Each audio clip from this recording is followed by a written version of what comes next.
오늘은 너무 잘 아는 이야기죠. 사복음서 전체에 기록된 몇 가지 이야기 중에 하나인 오병이어 사건입니다. 한 이름 모를 소년을 통해서 시작된 하나님이 기뻐하시는 사람에 대한 오늘 말씀을 잠시 나누면서 우리의 모습을 좀 돌아보는 그런 시간이 되었으면 좋겠습니다. 예수님은 가시는 곳마다 하나님의 능력을 보이셨고 특별히 치유의 표적을 통해서 많은 사람들이 따라다녔습니다. 6월절이 가까웠던 그날도 그랬습니다.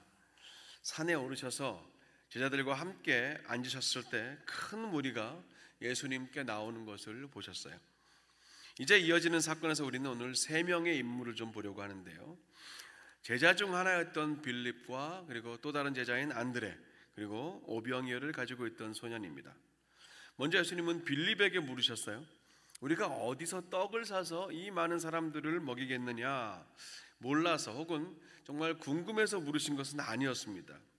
빌립이 말합니다.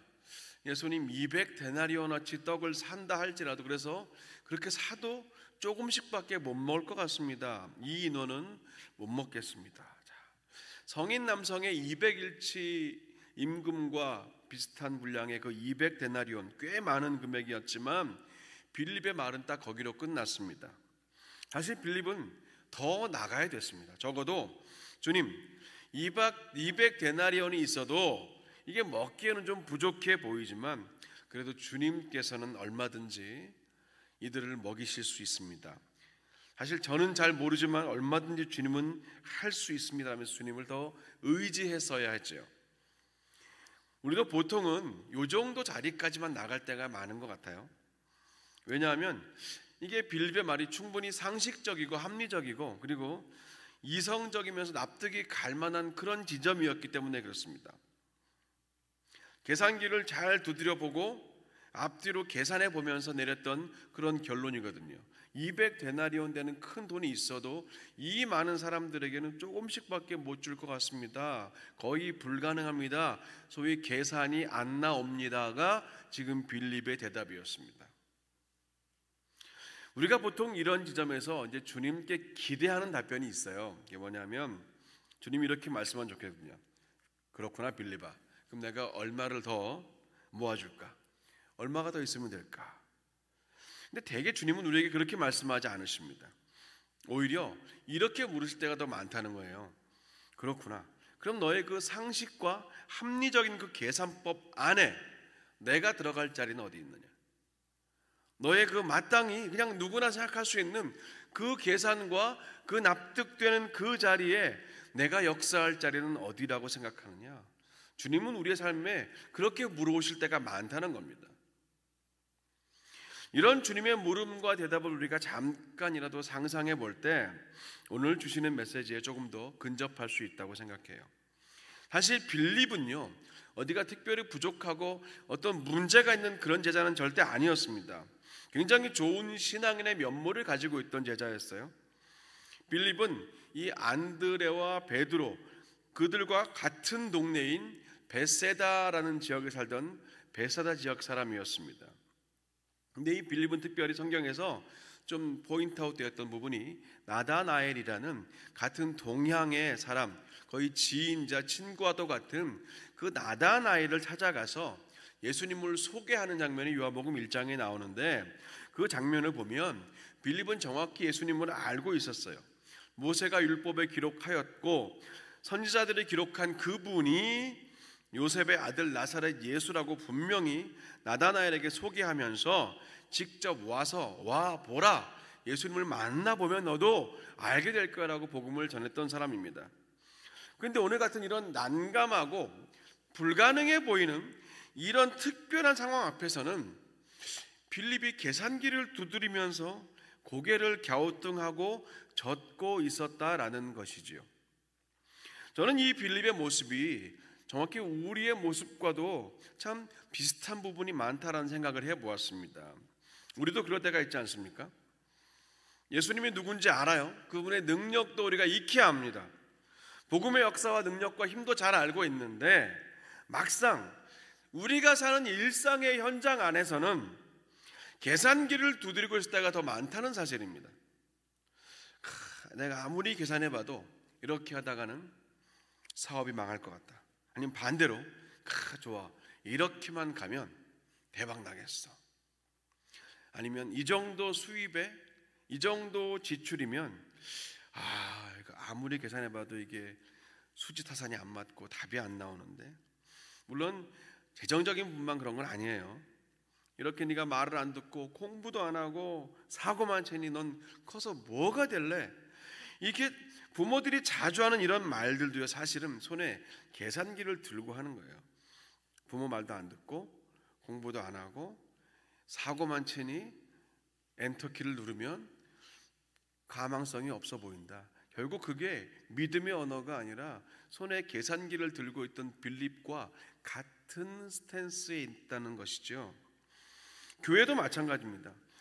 우리 교회가 해야 할 일과 사역들이 이렇게 앞으로 많이 있고 감당해야 될 사명이 많은데 일꾼은 이렇게도 없고 헌신자들도 이렇게 아무리 뒤져도 없다, 적다라는 그런 한탄들도요, 사실 자세히 들여다보면 혹시 오늘 빌립처럼 손에 나의 계산기를 들고 그렇게 이 일은 적어도 10명이 필요한데 2명밖에 없고 앞으로 이걸 하려면 이 정도가 필요한데 지금 우리의 모습은 이것밖에 없네라는 모습이 오늘 빌립의 그 말과 그런 같은 차원은 아닌가 하는 겁니다. 그러니까 굉장히 오늘 빌립은요, 아주 현실적으로 우리와 닮아 있는 인물이라는 겁니다. 이렇게 다양한 우리 삶의 자리에서 어느새 우리 손에 또 꽉 쥐고 있는 그 계산기를 발견해야 합니다. 그래야 그 다음 단계의 신앙으로 갈 수 있더라고요. 이렇게 빌립의 상식적이지만 예수님을 염두하지 않고 있는 그런 부정적인 예측과 대답이 있었을 때 두 번째 인물인 안드레가 등장합니다. 안드레는 성경에 이렇게 표면적으로 자주 나왔던 인물은 아니에요. 요한과 함께 제일 먼저 제자가 되긴 됐는데 자기의 형제인 베드로를 예수님께 인도했다는 것 정도가 사실 안드레에 대한 주요 설명과 장면들입니다. 근데 안드레가 오늘 이 본문에서 빌립과 가장 큰 차이가 있었다면 적어도 안드레는 그 손에 계산기를 들고 있지 않았다는 거예요. 계산하지 않았다는 겁니다. 물론 안드레가 빌립처럼 합리적으로 계산만 하고 있었다면 그 소년을 찾아내서 예수님께 소개하지 않았을 거거든요. 안드레도 오병이어의 기적을 예상하고 기대하고 믿으면서 그 보리떡 5개와 물고기 2개를 가지고 있던 소년을 예수님께 나오게 한 것은 아닙니다. 성경을 보시면 9절에 보시면 그러나 주님, 이 아이에게 있는 이 오병이어 여기 있습니다. 그런데 말하잖아요. 이것으로 이 많은 사람에게 어떻게 먹일 수 있겠습니까? 사실은 근본적으로는 빌립과 같은 의문을 가지고 있으나 이 안드레는 손에 계산기는 없었다는 거예요. 그럼에도 불구하고 오늘 안드레는 그것 때문에 주님의 역사와 일하심에 중요한 통로가 되었죠. 그 소년을 주님께로 인도하고 안내한 너무나 중요한 주의 역사의 그 통로가 되었다는 겁니다. 그 마음에 의심은 여전히 있었지만 그 의심에 묶여 있었던 빌립과는 달리 움직였던 사람이 안드레입니다. 그래서 소년의 그 자리를 예수님께로 인도했어요. 세 번째, 소년을 함께 바라봤으면 좋겠습니다. 성경은 한 아이라고 표현을 번역을 했는데요, 이게 헬라어로 보면 파이다리온이라는 말입니다. 우리가 흔히 아는 파이디온이란 말은 더 어린 아이들을 말하는 것이고, 파이다리온이라는 헬라어는 10대 청소년들, 혼자서 이렇게 부모의 가이드 없이 여기저기 움직여 다니던 당시의 10대 티네이저를 파이다리온이라고 헬라어는 그렇게 말했습니다. 그러니까 오늘 이 소년은 아주 어린 아이는 아니라는 겁니다. 소년이 가지고 있던 것, 역사적으로 보면 당시에 아주 그냥 보통 가난한 일반 서민들이 먹던 보리떡, 작은 보리떡 5개와 그리고 아주 소금에 절인 그런 크지 않은 소금에 절인 물고기 2마리가 전부였습니다. 우리가 보통은요, 이 소년이 오병이어를 가지고 예수님께 나온 것으로 성경 동화는 그렇게 늘 표현을 하고 있지만 엄밀히 말하면 안드레가 그 소년을 발견하고 예수님께 소개하고 인도한 것이죠. 자, 우리가 조금만 상상해 본다면 이 파이다리온, 이 소년이라면 안드레의 요청을 거부할 수도 있지 않았겠습니까?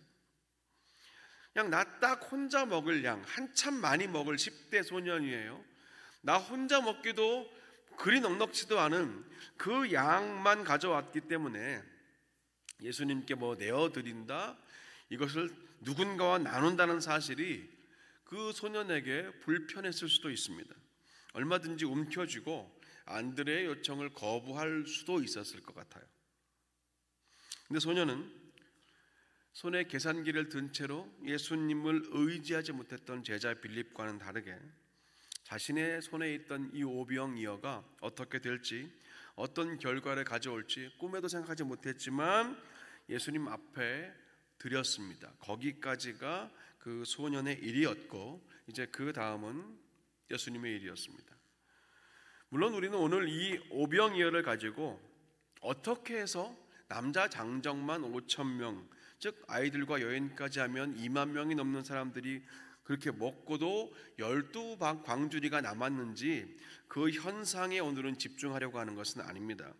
과정이 아니라 오늘은 메시지에 집중하려고 하기 때문입니다. 분명한 것은 몇몇 사람들의 상상처럼 이 작은 소년의 헌신이 불씨가 돼서 모여있던 모든 사람들이 각자 가지고 온 음식들을 주섬주섬 슬그머니 꺼내놓고 아유 저 어린애도 저렇게 내어놓는데 나도 좀 체면이 그러네 하면서 슬그머니 다 꺼내어보니 그렇게 많이 나눠 먹었다나 뭐 이런 차원의 상상은 우리가 굳이 할 필요가 없다는 겁니다. 만약에 그랬다면요, 요한복음 6장 14절에서 말하는 것처럼 그 모인 사람들이 이 오병이어의 기적사건을 보고 예수님을 향해서 당신은 참으로 세상에 오실 그 선지자라고 인정하지 않았을 겁니다. 그냥 내가 꺼내놓은 음식으로 함께 나눠 먹었을 뿐인데 왜 예수님을 그렇게까지 높이겠습니까? 그러니까 그런 역사적인 몇몇 상상들은 우리가 고려할 가치가 없다는 거죠. 나눔의 과정은 우리가 정확히 알 수 없어요. 왜냐하면 성경이 말하고 있지 않으니까. 분명한 것은 이 일을 통해서 모였던 그 많은 사람들이 예수님을 하나님이 보내신 참 선지자요, 이 땅에서 자신들을 살릴 왕으로 인정했다는 사실이죠. 주님께 필요한 것은 우리가 세상에 살면서 꼭 필요하다고 여기고 있는 그런 정확하고 정밀한 계산기가 아니었다는 것을 기억해야 됩니다. 주님께는 그런 정밀한 컴퓨터 같은 AI 같은 그런 계산이 필요한 것이 아니었어요. 주님께 오늘 필요했던 것은 무엇입니까?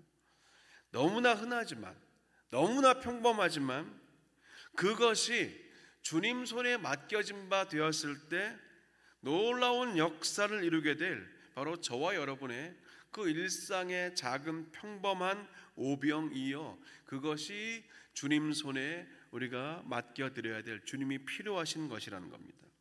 오늘 이 소년 파이다리온, 이름 모를 이 소년의 오병이어는요, 그 소년의 일상 안에 있던 것이었잖아요. 세상의 기준으로 볼 때 어떤 화려하고 대단한 귀한 것을 주님께 드리지 않았습니다. 어떤 특별한 재료로 만들어진 귀한 음식을 주님께 드린 것이 아니었어요. 그냥 소년이 매일매일 먹던 것, 늘 가지고 있던 그것이었습니다. 주님은 소년에게 네 생명을 내놓으라고 말하지 않으셨어요? 모든 사람에게 먹을 만한 큰 음식을 구해오라고 말씀하신 적이 없다는 거예요. 지금 그가 주님께 드릴 수 있는 그것을 받으셨고 그 일상 안에서의 내어드림이 기적이 된 것입니다. 여기에 오늘 우리가 집중할 메시지가 있습니다.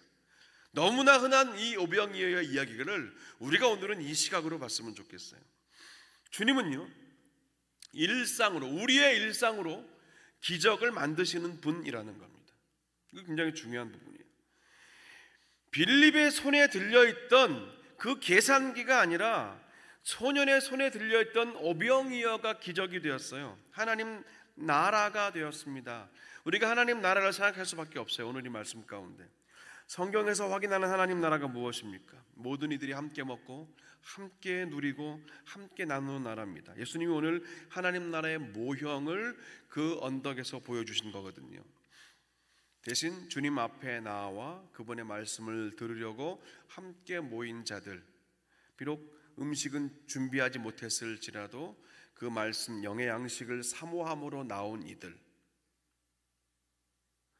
그들이라면 누구나 예외 없이 배부르게 되는 그 하나님의 나라를 오늘 예수님은 그 언덕 위에서 모형으로 보여주신 거거든요. 우리가 왜 교회로 모였습니까?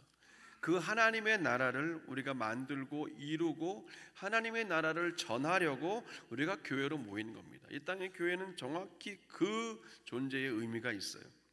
이 하나님의 나라의 핵심이 복음 아닙니까? 복음 때문에 우리가 모였고 복음 때문에 우리가 흩어지기 위해서 모인 겁니다. 이 복음으로 인한 하나님 나라가 무엇인가 오늘 성경은 말해요. 일상이 기적이 되게 하시는 그 주님의 일하심에 집중하라는 겁니다. 그리고 이 일상이 기적이 되는 일은 세상의 기준과 가치관과 상식으로 판단하고 계산할 때는 절대로 나타나지 않는다는 것을 우리가 보고 있습니다. 일상이 기적이 되는 일은 지금 내가, 지금 여러분이, 지금 우리가 주님께 내어드릴 수 있는 그것을 계산하지 않고 내어드릴 때 가능했다는 겁니다. 주님 손에 저와 여러분의 일상이 붙들린 바 되면 기적이 되더라. 그것이 오늘 성경 이 오병이어의 사건이 저와 여러분에게 들려주신 하나님의 말씀입니다. 주님은 우리에게 대단한 것을 요구하잖아요. 1년 동안 준비해라. 그래서 1년 뒤에 그것을 다오라고 말씀하지 않으신다는 거예요. 우리가 주님을 사모함으로 주님 앞에 그 언덕 위에 나아가기만 한다면 그냥 우리 손에 들려있는 것, 내가 가진 것, 그것이 무엇이든 간에 그것을 주님께 드리기만 하면 계산하지 않고 따져보지 않고 재지 않고 그것이 무엇이든 간에 주님 손에 맡겨드릴 수만 있다면 우리의 일상이 기적이 되는 이 하나님의 놀라운 일을 우리가 얼마든지 경험할 수 있다는 것, 그것이 오늘 우리가 바라보는 오병이어의 말씀입니다.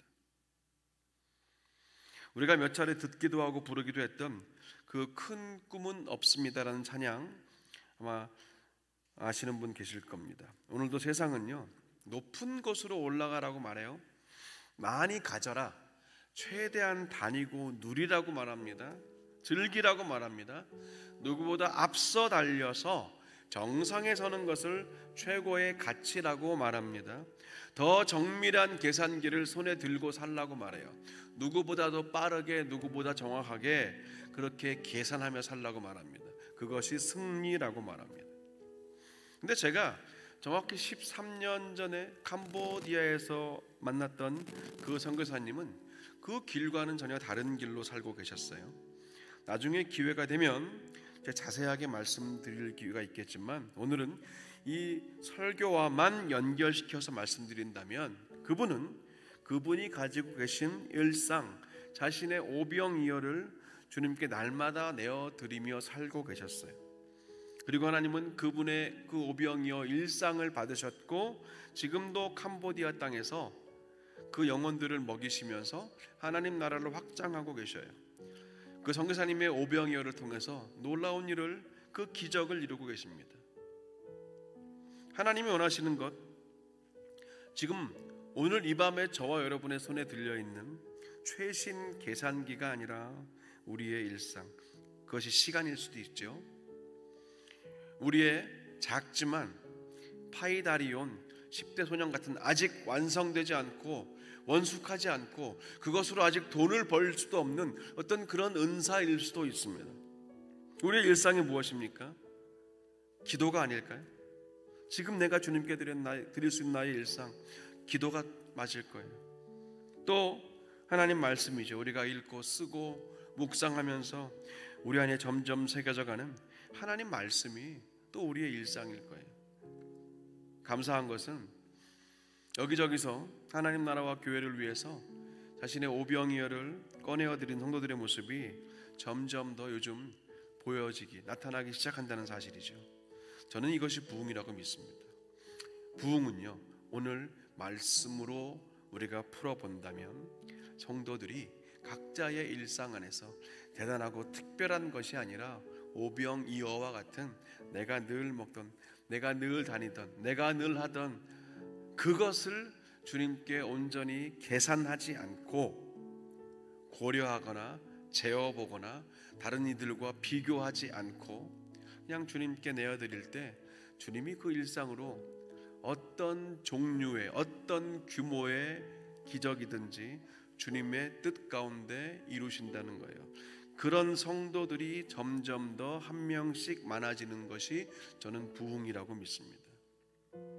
물론 모이는 숫자가 많아지면 좋겠죠. 하지만 모이는 숫자보다 주님 보실 때는 과연 그 손에 들려있는 일상을 주 앞에 내어놓으며 온전히 맡겨드리는 그 사람이, 그 기적의 주인공들이 점점 더 늘어나고 있는가. 저는 오늘 말씀을 계속 묵상하면서 그 주님의 마음에 계속 시선이 머물더라고요. 바라기는 저와 여러분의 작은 일상이라 할지라도 주님께 내어드리십시오. 어디에 계시든지 그 자리가 주님이 주인 되게 하시고, 내가 무엇을 하든지 그 일을 통해서 주님이 영광 받으시게 하는 것, 그것이 우리의 일상을 내어드림, 그리고 그것을 통해서 주님은 기적을 이루실 것입니다. 우리 시간에 함께요, 이 찬양 같이 부르시면서 내 손에 지금 무엇이 들려있는가를 좀 확인했으면 좋겠습니다.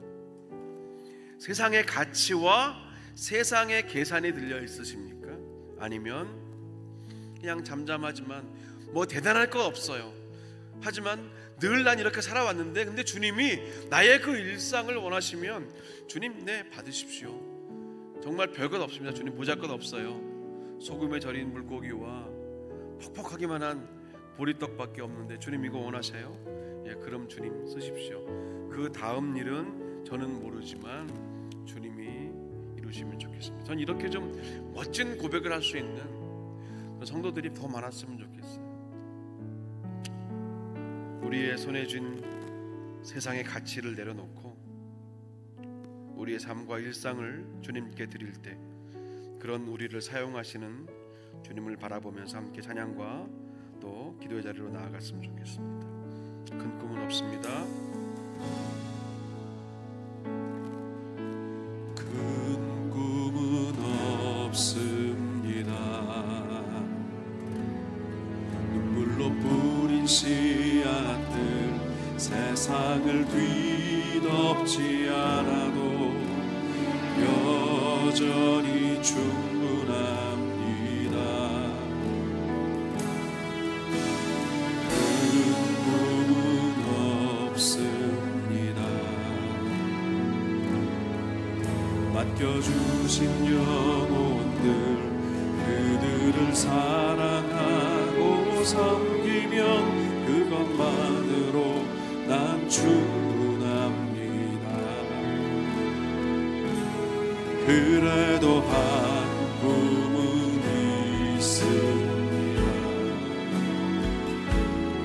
생명의 말씀을 안고 푸른 들판을 사는 이들 그 안에 꿈을 봅니다. 한 꿈은 있습니다.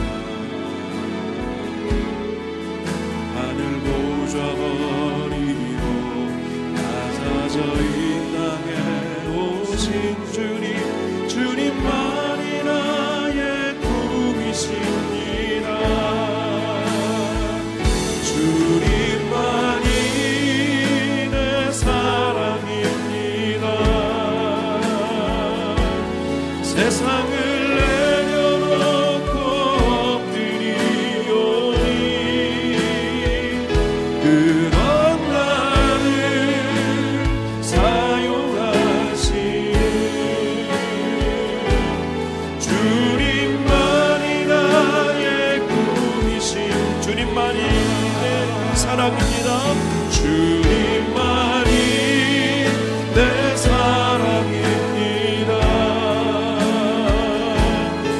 세상을 내려놓고 엎드리오니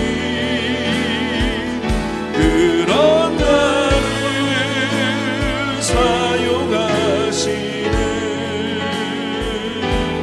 주님만이 나의 꿈이신 주님만이 내 사랑입니다. 주님만이 내 사랑입니다.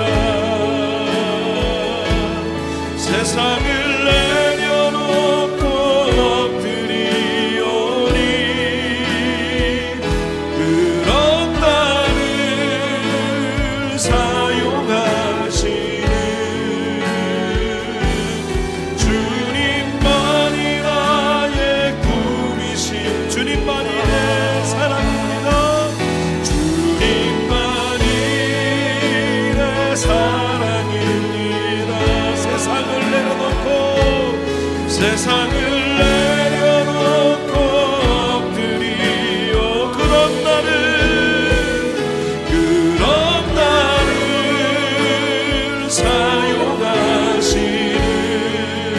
사용하시는 주님만이 나의 꿈이시니 한 번 더 고백합니다. 주님만이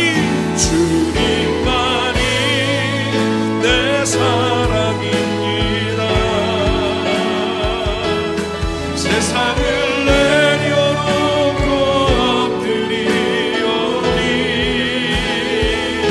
그런 나를 사용하시는 주님만이 나의 꿈이십니다. 함께 이 시간 오늘 말씀 붙들고 기도하실 때에 여러분 손에 세상의 가치를 재단하고 판단하고 계산하는 그 어떤 것이 들려있다면 이 시간 주님 십자가 앞에 계산하지 않으시고 우리의 가치를 세상의 기준으로 판단하지 않으신 그 주님의 십자가 앞에 다 내려놓고 그리고 지금 주님이 우리에게 기대하시고 원하시는 그것 주님 나라와 주의 일을 이루시기 위해 필요한 저와 여러분의 그 일상의 작은 것 그것이 무엇이든 간에 오늘 이 시간 여러분 결단하시면 좋겠어요. 주님 부족하지만 또 작지만 세상의 가치를 볼 때는 별것 아닌 것 같아 보이지만 제가 이것을 주님 나라와 영광을 위하여 주의 몸된 교회를 위하여 하나님의 복음을 위하여 제가 내어드리기 원합니다. 성령님 도와주십시오. 함께 우리 기도하시겠습니다. 아버지 하나님 감사합니다. 오늘 주님 말씀을 들으며 하나님 우리가 나아가